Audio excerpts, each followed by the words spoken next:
Assalamu alaikum. I am Dr. Sheikh H. M. Misbahul Islam, working as Associate Professor, Respiratory Medicine, Sylhet MAG Osmani Medical College.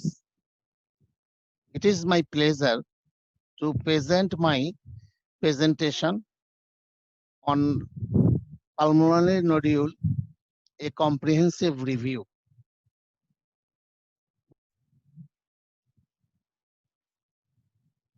Pulmonary nodule, a comprehensive review. This is the medical college, Sylhet MAG Osmani Medical College, where I am working as Associate Professor, Respiratory Medicine.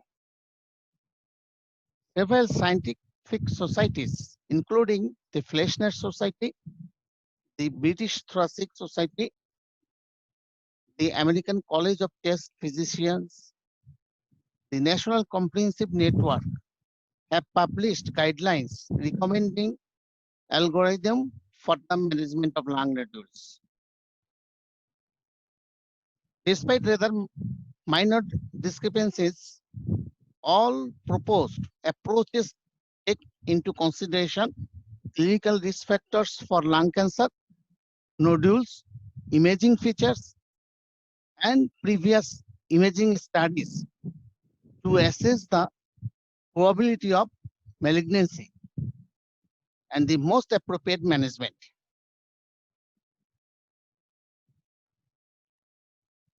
Here in this presentation, I will focus on the basics of indeterminate pulmonary nodules and the newest management recommendations.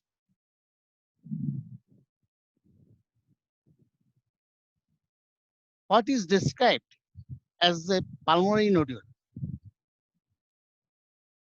According to the glossary of terms for chest imaging proposed by the Fleischner Society, a pulmonary nodule is defined as an approximate rounded opacity, more or less well-defined, measuring up to 3 centimeters in diameter.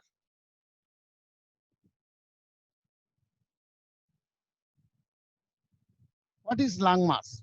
What is the difference between lung mass and pulmonary nodule? Rounded lesion measuring 3 or more than 3 centimeters in diameter are termed lung masses and should be considered indicative of lung cancer until histologically proved otherwise. Lung mass approach differs from that of nodules, and I will not discuss further in this presentation.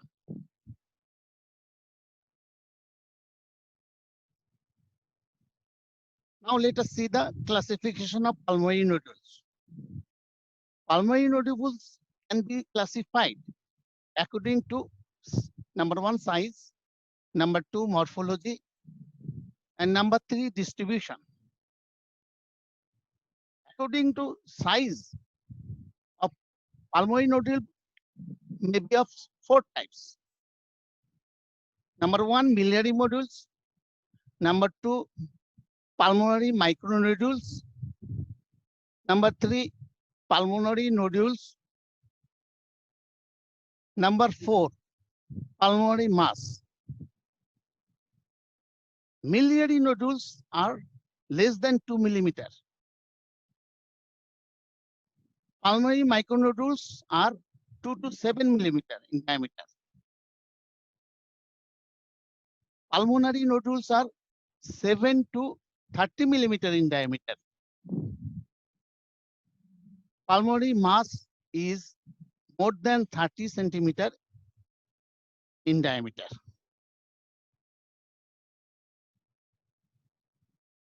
On the basis of morphology, pulmonary nodules may be classified as solid nodule, subsolid nodule. Subsolid nodules again divided into part solid nodule, PSN, and third one is pure ground glass, PGGN. A solid nodule is the most common type characterized by homogeneous soft tissue attenuation. Ground glass nodules, non-uniform in appearance, with hazy increase in the local attenuation of lung parenchyma, not obscured in the underlying bronchial or bronchovascular structures. And the third one is part solid nodules. Part solid nodules comprising both solid and ground glass attenuation components.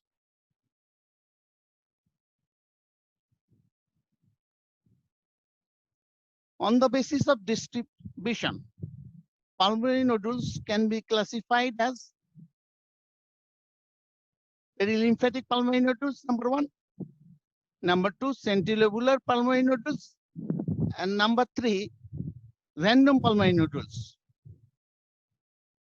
This is random pulmonary nodules.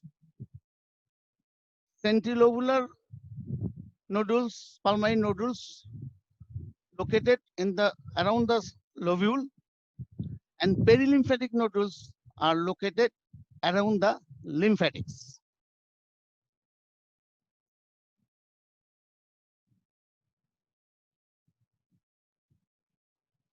A pulmonary nodules may be solitary, may be multiple. A solitary pulmonary nodule is defined as a discrete, well-marginated, round opacity less than or equal to 3 centimeter in diameter, completely surrounded by lung parenchyma.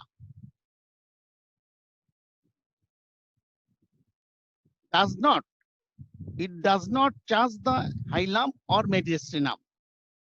A solitary pulmonary nodule is not associated with adenopathy, atelectasis, or pleural effusion.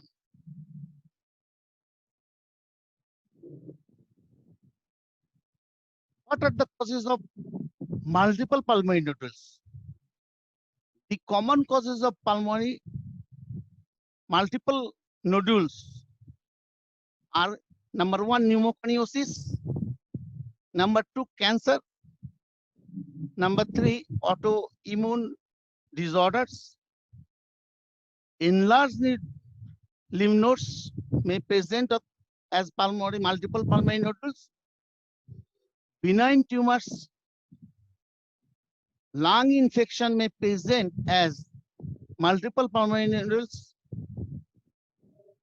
And last one is scars from the past infection. In this CT scan of chest shows multiple pulmonary nodules. This is the image of multiple pulmonary nodules in CT chest.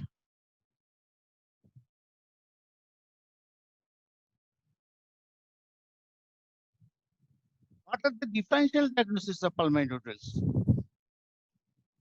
The differential diagnosis of pulmonary nodules are, it may be a malignant neoplasm or benign neoplasm. Among the malignant neoplasms, common are bronchogenic lung cancer, lymphoma, carcinoids, sarcoma.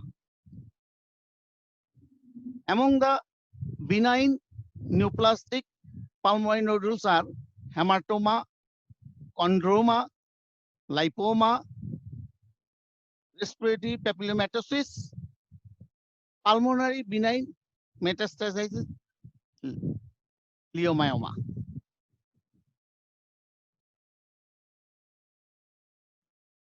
Infection may be an important cause of pulmonary nodules. Mycobacterial infection, fungi, round pneumonia, lung abscess, septum emboli, nocardia, hydatitis, Q fever. These are the common infections that may be considered as differential diagnosis. Immune-mediated diseases include rheumatoid arthritis, granulomatosis with polyangiitis, nodular sarcoidosis, organizing pneumonia, lymphoid granulomatosis, necrotizing sarcoid granulomatosis. These are the differential diagnosis of pulmonary nodules among the immunomediated diseases. Other differential diagnosis of pulmonary nodules are congenital abnormalities like atriovenous malformation, bronchogenic cyst, pulmonary sequestration, pulmonary venous varix, bronchial ectasia with bronchiocele, and miscellaneous round atelectasis, endoparenchymal lymph nodes, progressive mass fibrosis, inflammatory pseudotumor, amyloidosis, lymphoid pneumonia. These are may present as pulmonary nodules. Now the question, how often the lung nodules encountered? In the previous reports, nodule detection in United States was approximately 150,000 per year. These estimates was largely based on historical data from studies using chest X-ray or the detection of nodules showing that the solitary nodule was found 0.01 to 0.2% of all chest X-ray performed at that time. Naturally, with the advent of CT imaging in daily practice, the incidence of lung nodules has soared. A large retrospective study reported an increase in the annual rate of nodule detection in the chest CT from 3.9 to 6.6 per 1,000 persons per year in United States between the year 2006 to 2012.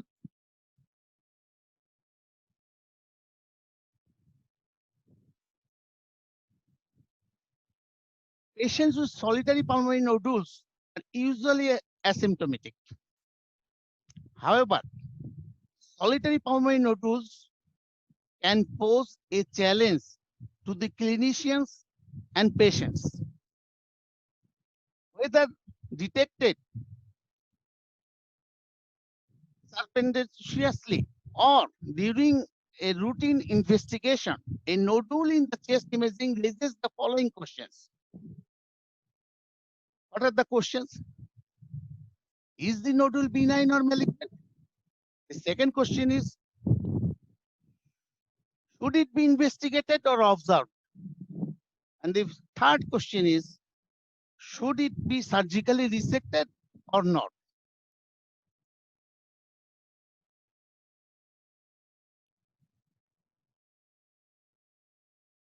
Assessing the pretest probability of malignancy is the first step in the evaluation of every patient with newly identified lung nodules.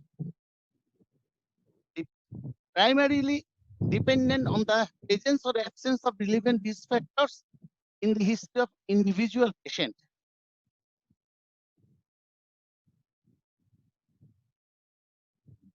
Now let us see how we'll evaluate pulmonary nodules radiologically. 3 to 5 slices should be obtained through the nodule to determine its internal age and characteristics.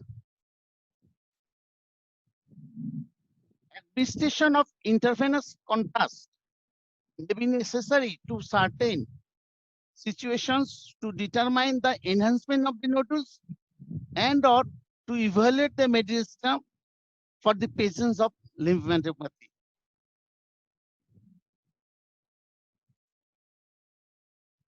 What are the other benefits of chest CT?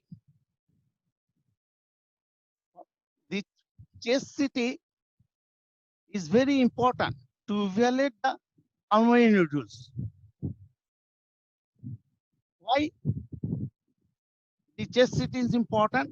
Because confirmation of pulmonary origin of the nodule, number of nodules and location can be identified in chest CT.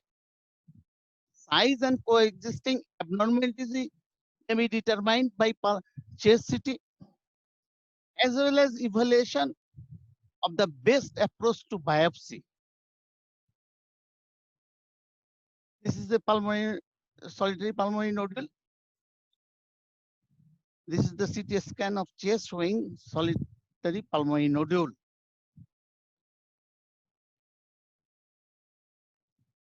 Now let us see how we will assess the imaging features of pulmonary nodule. Number one, radiological evaluation is the second step in the approach of the patient with lung nodules. Nodule size followed by growth rate is the cardinal parameters for lung cancer probability estimation and management and decision making.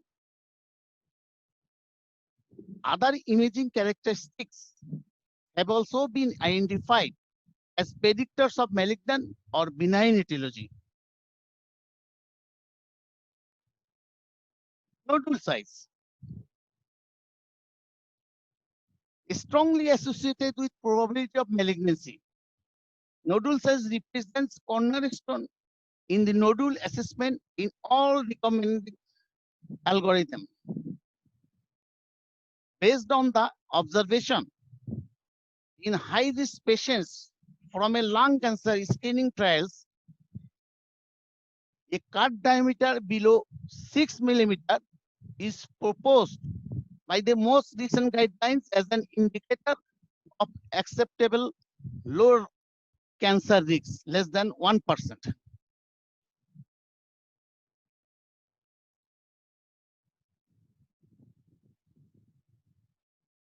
How pulmonary nodules may be measured? Subsolid nodules may be measured transverse and vertical diameter. In the Flesner guideline, nodule dimensions can be obtained using the 2D caliper measurement and 3D nodule volumetry. Manual 3D caliper measurement should be based on the average of the long and short axis of the diameter of the nodule. This is the long axis and this is the short axis. And suppose long axis is 8 mm, short axis is 5 mm. 8 plus 5 divided by 2, the nodule size is 6.5. Subsolid nodules. If there is a subsolid nodules, the long axis is 8, short axis is 5. That is average, it is 7 mm. And the solid portion is measured separately. The solid portions, the long axis 4 mm and short axis 3 mm. So this is the measurement of subsolid nodules with a nodule having subsolid and solid portions. These solid and subsolid portions is to be measured separately.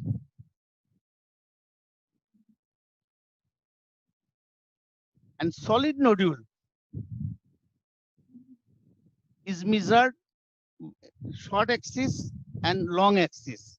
The short axis, here it shows short axis is 7 mm and long axis is 7 mm and short axis is 3 mm.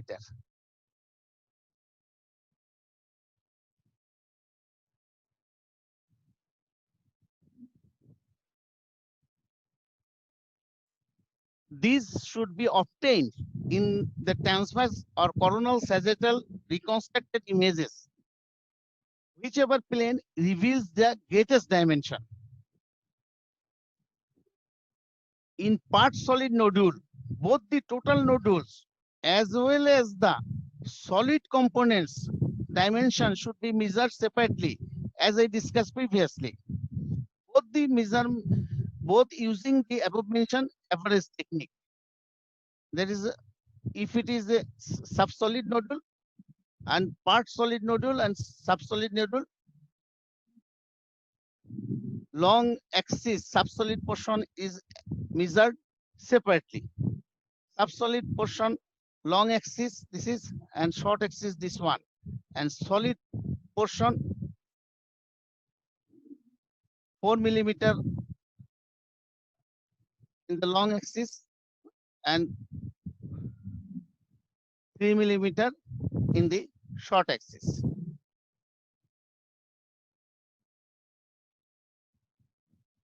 Now let us discuss on nodular growth rate. Volume doubling time is the time required for a lesion to double its volume. A malignant lesion doubling time is 1 to 6 months. Benign lesions do not change their size for 18 months, such as granuloma, hematoma, bronchial carcinoma, and rounded atelectasis.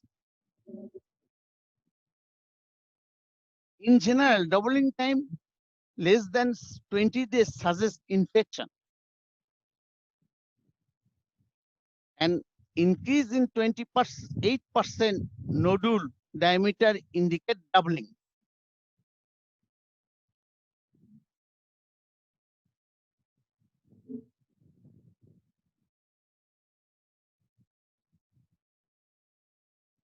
What are the predictors of malignant etiology? First, speculation of the nodule anatomical margin has been persistently shown to correlate the increased risk of lung cancer. The majority of the lung cancer in the upper lobe and the upper lobe nodules location has been identified as predictors of malignancy.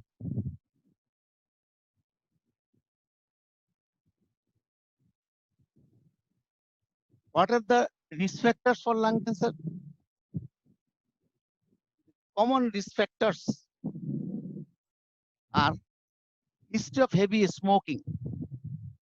Number 2, exposure to asbestos, radon, or uranium.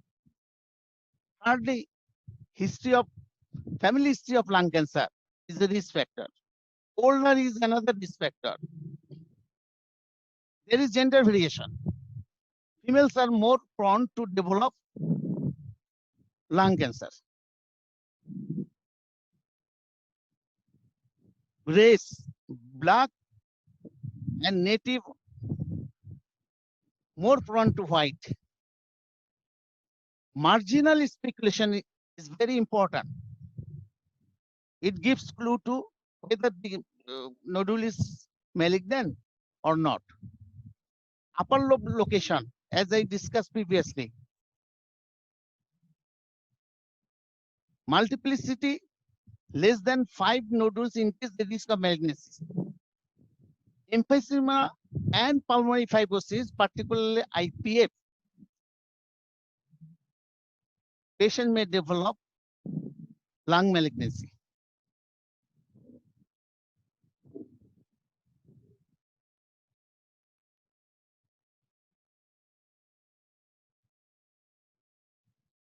How will assess the p-test probability of lung malignancy? Low probability, young, less smoking, no period lung cancer, small nodule size, regular margin, non-upper lobe distribution. This is low probability. Intermediate probability includes 5 to 65% cases. Mixed of low and high probability features. High probability of malignancy, more than 65% of chance of having malignancy is older age, heavy smoking, prior cancer, larger in size, irregular margin, and upper lobe location. These are all predictors for having malignancy, high probable malignancy. Since these risk factors are numerous and have different effects on malignancy risk, it is proposed to assess the final risk categories concerning the probability of malignancy.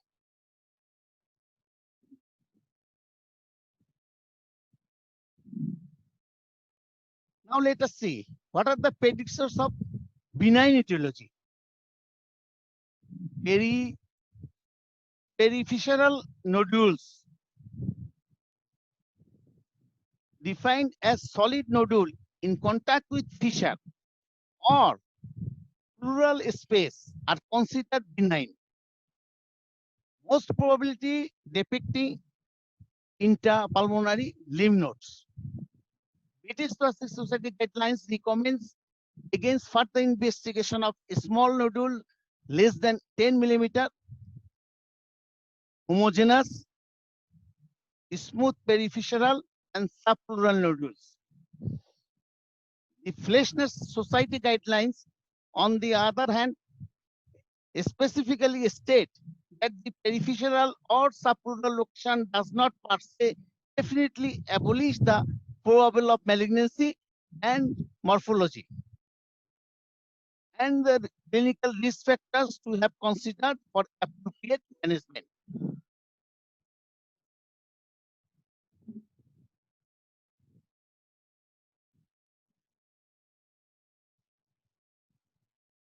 Predictors of benign etiology. Other predictors of benign etiology.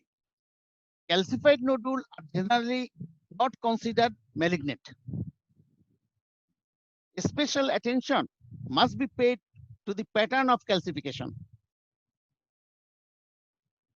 Diffuse, central, laminated, and popcorn calcification patterns are predictors of benign etiology. Diffuse, central, laminated, popcorn calcification patterns are predictors of benign etiology. This is very important. On the contrary, punctuate, eccentric, amorphous calcification are indeterminate patterns that should not be considered as predictive of malignancy.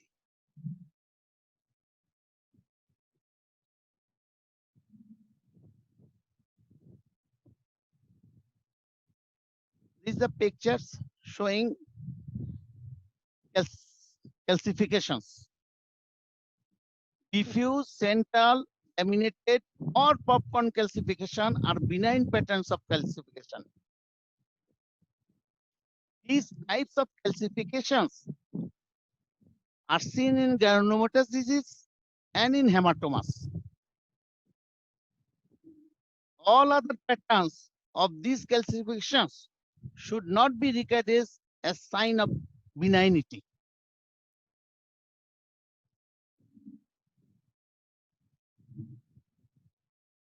Diffuse, again I repeat it again. Diffuse, central, laminated, or popcorn calcifications are benign patterns of calcification. All other patterns of calcifications should not be regarded as a sign of benignity.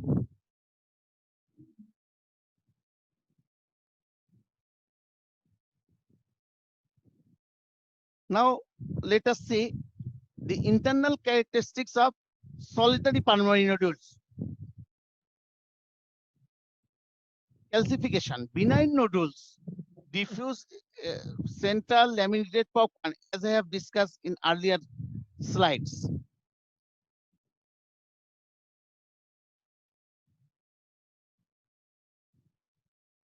The recommendations for the practical approach of patients with lung or pulmonary nodules.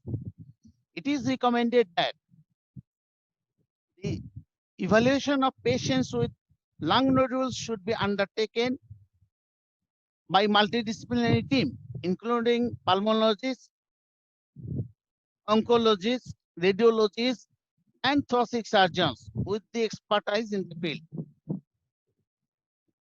The aim of the multidisciplinary evaluation is to estimate the probability of malignancy and to determine the most appropriate management.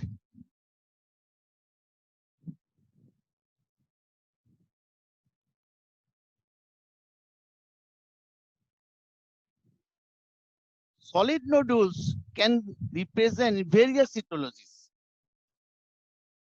It may be present as benign granuloma. A solid nodules may present as focal scar, interpulmonary lymph nodes, primary malignancies. Solid nodules also may present as metastatic diseases. Periphyseal nodules are separate entity.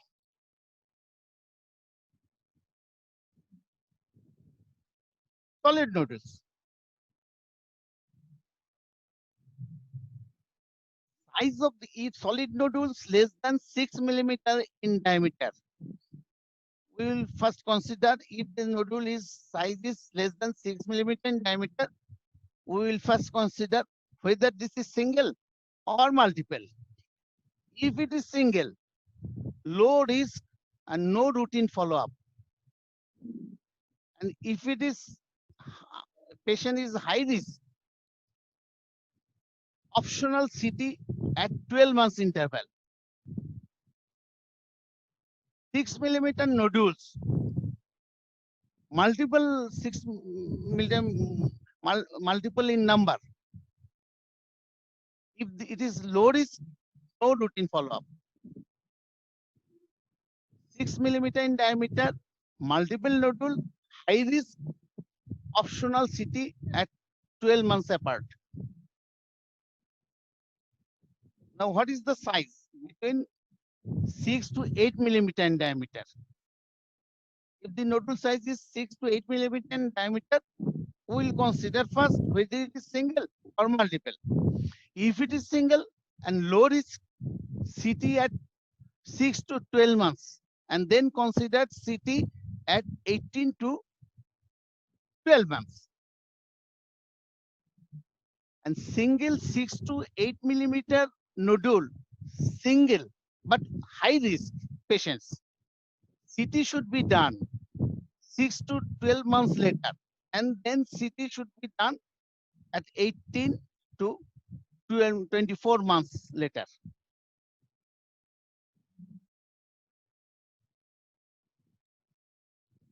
Solid nodules 6 to 8 millimeter diameter with multiple nodules, multiple in number. If it is low risk patient, CT at 6 months later, and then it should be considered at 18 to 12 months later. Size of the nodule 6 to 8 millimeter, but multiple in number. And with high risk, this CT should be done 3 to 6 months later. And further CT should be done at 18 to 24 months later.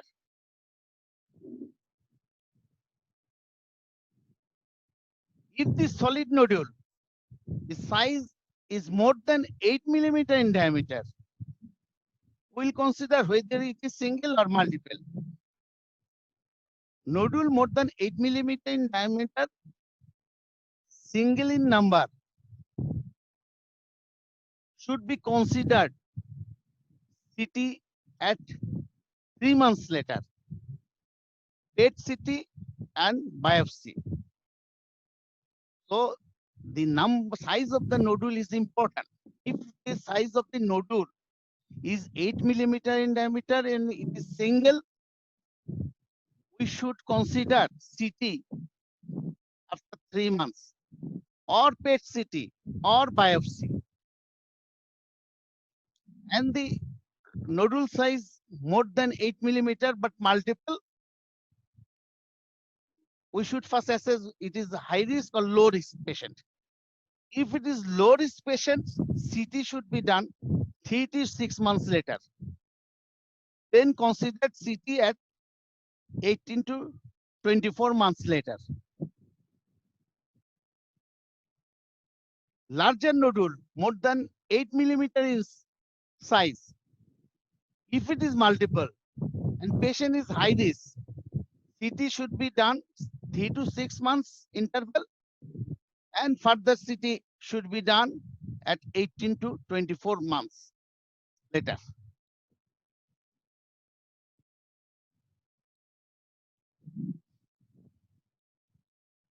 Peripheral nodules are separate entity, as I have discussed earlier, since they usually represent interpulmonary lymph nodes which are benign and need not to follow up.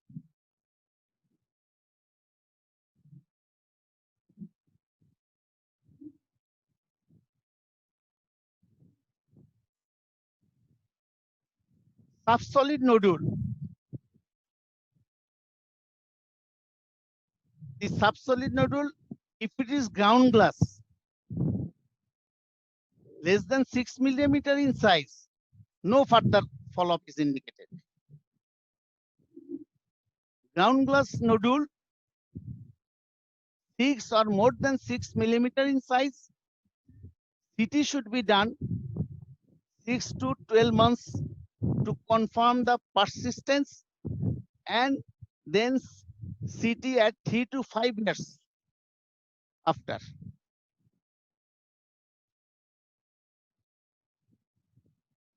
Subsolid nodules, if it is part solid and size is less than 6 millimeter, no further follow-up is indicated. Subsolid nodules, part solid, more than or equal to 6 millimeter in size, CT should be done 3 to 6 months to confirm the persistence, and then annual CT for 5 years. Subsolid nodules multiple, but size less than 6 millimeter in diameter. CT should be done 3 to 6 months.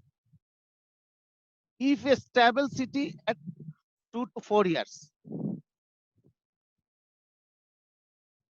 Subsolid nodules, multiple subsolid nodules, more than or equal to 6 millimeter in size, CT should be done 3 to 6 months interval. Subsequent management based on suspicious nodules. Most subsolid nodules are transient and result of infection or hemorrhage. We should keep in mind persistent subsolid nodules represent pathology in the adenocarcinomatous spectrum. There is no relevant distinction can be made radiologically, although the studies suggest that a larger size in a solid component are associated with more invasive behavior.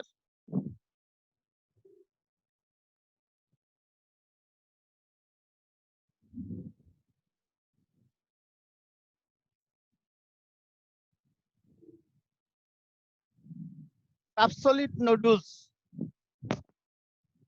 compared to solid nodules, persistent subsolid nodules have a much slower growth rate, but carry a much higher risk of malignancy.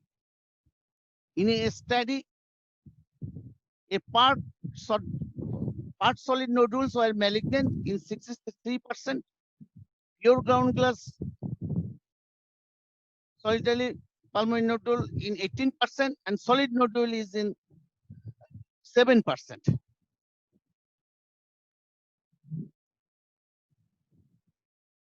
Subsolid nodules in adenocarcinomatous spectrum were formerly known as bronchoalveolar carcinoma or BSC. This terminology is no longer used. A new pathological based classification of adenocarcinoma was introduced in 2011, and this current classification makes distinction between adenocarcinoma, minimally invasive carcinoma, and invasive adenocarcinoma. In situ, this is the image of minimally invasive adenocarcinoma, and last image is the invasive adenocarcinoma.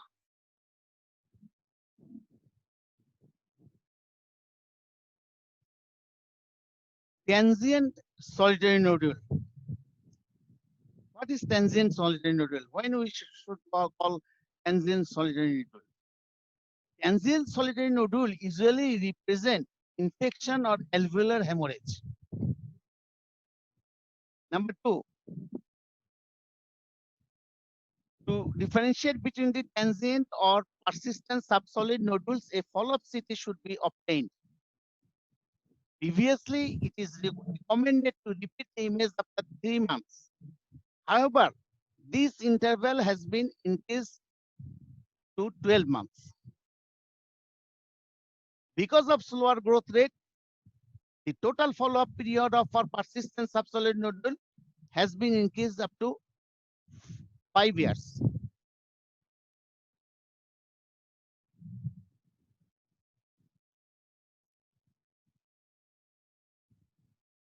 Persistent malignant subsolid nodules.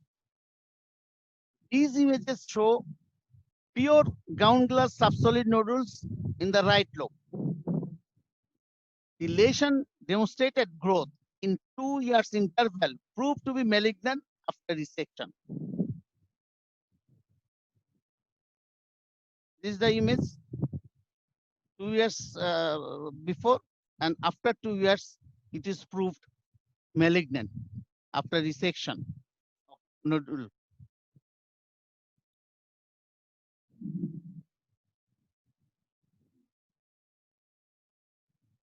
Now the conclusion. All guidelines suggested management algorithm take into consideration the pretest clinical probability of lung cancer and the CTI features of lung nodules. Number two, rates of compliance with these recommendations are nevertheless generally low and mainly reflecting complexity. Number three, future research should be focused on the development and validation of simple nodular evaluation algorithm, possibly incorporating novel diagnostic modalities such as molecular signatures, biomarkers, and liquid biopsies. Thank you. Thank you all.